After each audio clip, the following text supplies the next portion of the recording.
2 பத்ம விபூஷன். 1 பத்ம பூஷன். 5 பத்மஸ்ரீ. இந்திய அளவில் ஜொலிக்கும் தமிழர்கள். இந்தியாவில் உயரிய விருதுகளாக கருதப்படும் பத்ம விருதுகள் இந்த ஆண்டு 8 தமிழர்களுக்கு அறிவிக்கப்பட்டுள்ளது. இந்தியாவில் ஆண்டுதோறும் பல்வேறு துறைகளில் சிறந்து விளங்கியவர்களை கிளறவிக்கும் வகையில் பத்ம விருதுகள் வழங்கப்பட்டு வருகிறது. கலை, அறிவியல், மருத்துவம், இலக்கியம், விளையாட்டு உள்ளிட்ட பல்வேறு துறைகளில் சிறப்பாக பணியாற்றுவோருக்கு மத்திய அரசு பத்ம விருதுகளை வழங்கி வருகிறது.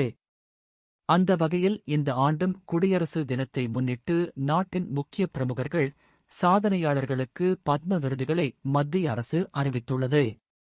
5 பேருக்கு பத்ம விபூஷன், 17 பேருக்கு பத்ம பூஷன், 110 பேருக்கு பத்மஸ்ரீ விருதுகள் அறிவிக்கப்பட்டுள்ளன. இந்த பட்டியலில் மொத்தம் 8 தமிழர்கள் இடம்பெற்றுள்ளனர். கலைத்துறையில் சிறப்பான பங்களிப்பை வழங்கிய தமிழ்நாட்டைச் சேர்ந்த மூத்த பழம்பெரும் நடிகை வைஜெயந்தி மாலாவுக்கு பத்ம விபூஷன் விருது அறிவிக்கப்பட்டுள்ளது. இவர் தமிழ், தெலுங்கு, வங்காளம் உள்ளிட்ட பல்வேறு மொழி திரைப்படங்களில் நடித்துள்ளார். அதேபோல் பரத நாட்டிய கலைஞரான பத்மா சுப்பிரமணியத்திற்கும் பத்ம விபூஷன் விருது அறிவிக்கப்பட்டுள்ளது. பரத நாட்டிய கலையில் முனைவர் பட்டம் பெற்ற இவர் நடன அமைப்பாளர், இசையமைப்பாளர், எழுத்தாளர், ஆசிரியர் என பன்முகத்தன்மை கொண்டவர்.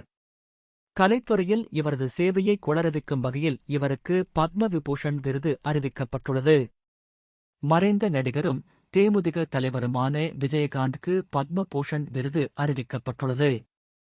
தமிழ் சினிமாவில் முன்னணி நடிகராக வலம் வந்த இவர் மக்களிடம் விழிப்புணர்வு மிக்க கருத்துக்களை திரைப்படங்களின் மூலம் விதைத்தார்.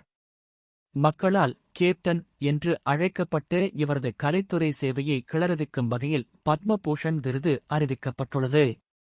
கோவை மாவட்டத்தைச் சேர்ந்த வள்ளி உயிர்க்கும்மி ஆசிரியர் பத்திரப்பனுக்கு பத்மஸ்ரீ விருது அறிவிக்கப்பட்டுள்ளது. உயிர்க்கும்மி நடனத்தில் சிறந்து விளங்கியதற்காகவும் பெண்களுக்கு கும்மி பயிற்சி அளித்ததற்காகவும் பத்மஸ்ரீ விருது வழங்கப்படுகிறது. தமிழ்நாட்டின் ஸ்குவாஷ் நட்சத்திரமான ஜோஷ்னா சின்னப்பாவுக்கும் பத்மஸ்ரீ விருது அறிவிக்கப்பட்டுள்ளது. 2014ஆம் ஆண்டு இங்கிலாந்தில் நடைபெற்ற காமன்வெல்த் போட்டியில் தங்கப்பதக்கம் வென்ற இவர் தொடர்ந்து விளையாட்டுத் துறையில் இந்தியாவுக்காக பல்வேறு பதக்கங்களை பெற்றுத் தந்துள்ளார். நெய்தல் பகுதி மக்களின் வாழ்க்கையை விவரிக்கும்படியான இலக்கியங்களை படைத்து புகழ்பெற்றவர் ஜூட்டி குரூஸ். 2013ஆம் ஆண்டு கொர்க்கை எனும் நாவலுக்காக சாகித்ய அகாடமி விருது பெற்ற இவருக்கு இலக்கியத்தில் சிறப்பான பங்களிப்பை வழங்கியதற்காக பத்மஸ்ரீ விருது அறிவிக்கப்பட்டுள்ளது. அதேபோல் மருத்துவத்துறை சேவைக்காக ஜி. நாச்சியார், கலைத்துறை சேவைக்காக நாதஸ்வர வித்துவான் சேஷம்பட்டி டி. சிவலிங்கத்திற்கும் பத்மஸ்ரீ விருது அறிவிக்கப்பட்டுள்ளது.